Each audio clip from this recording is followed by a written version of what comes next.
If you bought a pack of Cathedral City cheddar from Tesco last year, you probably did not notice that it lost 50 grams. The price stayed the same. The packaging looks identical. The block just got a little thinner. They shaved off a slice and hoped you would not weigh it.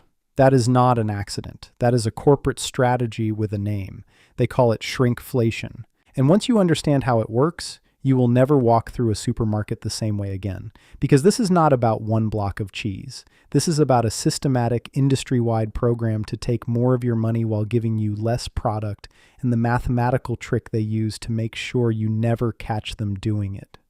In this investigation, we are going to expose the specific techniques manufacturers use to shrink your food without your consent, the psychological manipulation Tesco uses on its shelf labels, and the regulatory failure that allows billion-pound corporations to quietly steal from 60 million British consumers 1 gram at a time.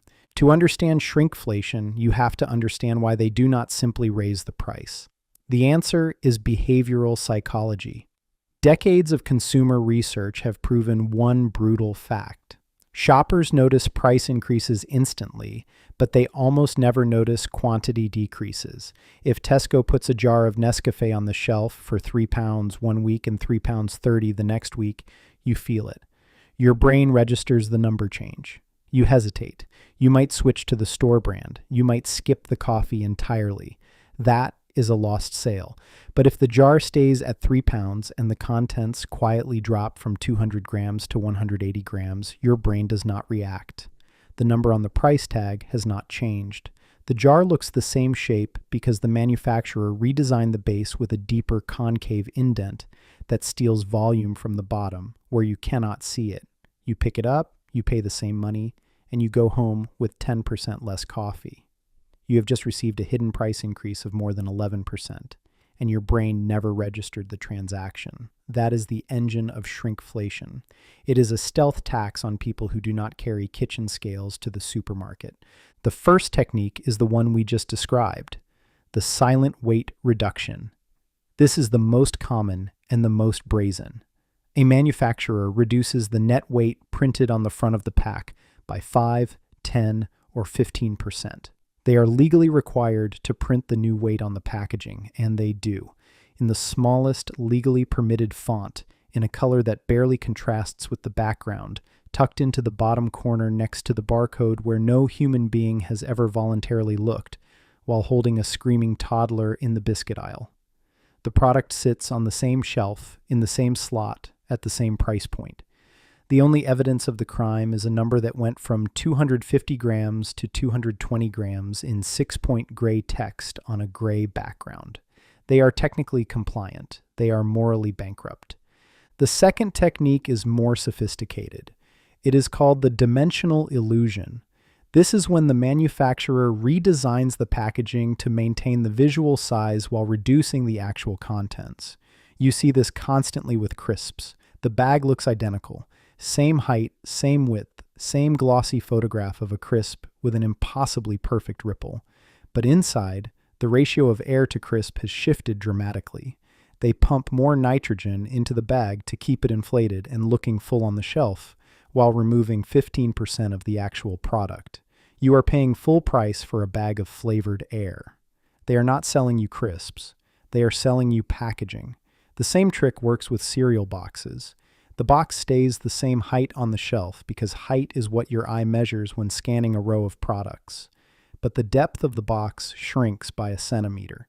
You do not notice a centimeter of depth change when you are looking at a box from the front. But a centimeter of depth across millions of units is millions of pounds in saved ingredients.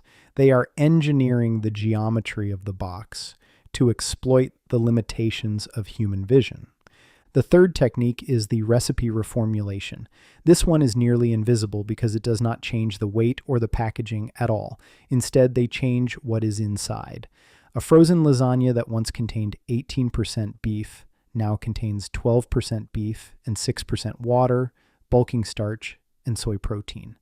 The box weighs the same, the price stays the same, but the actual nutritional value and the ingredient you are paying for has been diluted. You are getting a cheaper product disguised as the same product. They print a new ingredients list on the back, which nobody reads, and they keep the exact same photograph of a steaming, meaty lasagna on the front, which everybody sees. The image has not changed. The food has. This is legal. The Advertising Standards Authority considers the photograph to be serving suggestion, which is one of the most elegant legal fictions in the history of British commerce. A serving suggestion that looks nothing like what you are actually being served. Now here is where Tesco's own architecture makes the problem worse. The unit price. British supermarkets are legally required to display the unit price on the shelf label. That is the price per kilogram or price per liter.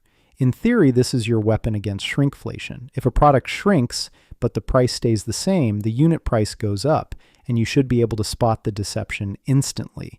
But Tesco knows you rely on this number, so they undermine it. Walk down any Tesco aisle and look at the shelf labels carefully. One product shows the unit price per kilogram. The product right next to it, the one you were supposed to compare it with, shows the unit price per 100 grams. A third shows the price per unit. A fourth shows the price per wash or per serving. They deliberately use inconsistent units across comparable products so that your brain cannot do the maths quickly enough while standing in the aisle with a trolley and a time limit.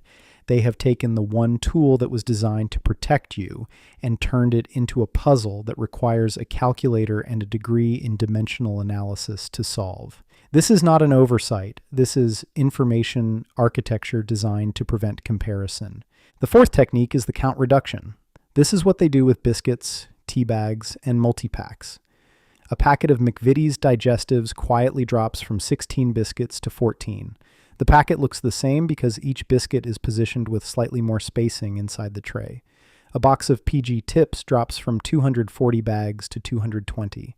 The box dimensions do not change. They just redistribute the dead space. A multi-pack of crisps drops from 12 bags to 10, and the outer packaging shrinks just enough that it still looks substantial in your hand, but not enough that you consciously register the difference.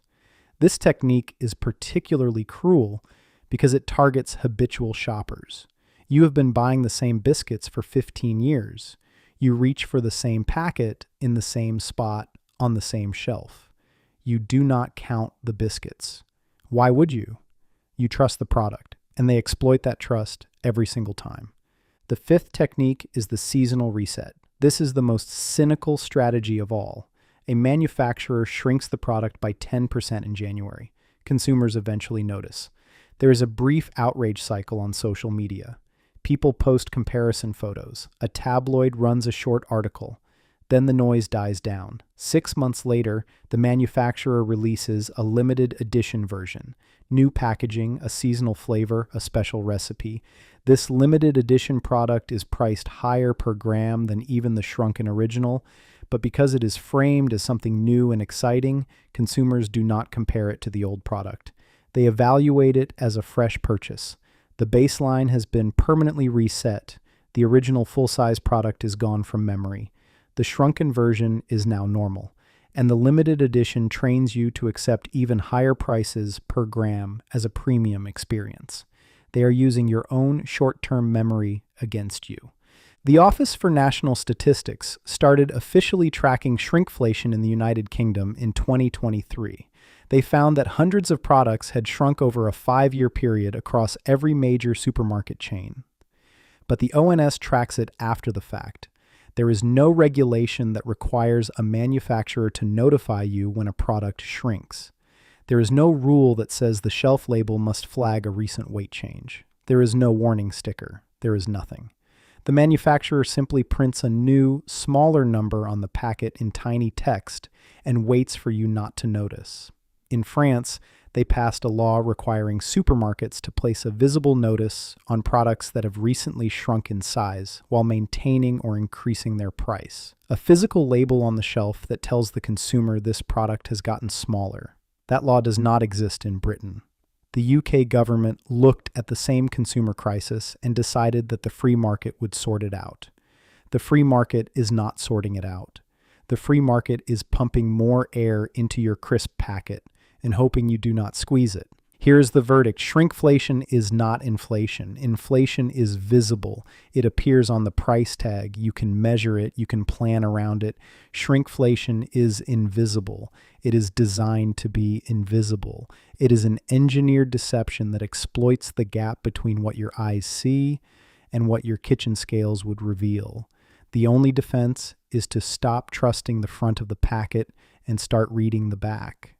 Compare the unit price per kilogram, not the sticker price. Weigh your purchases if something feels lighter than it used to.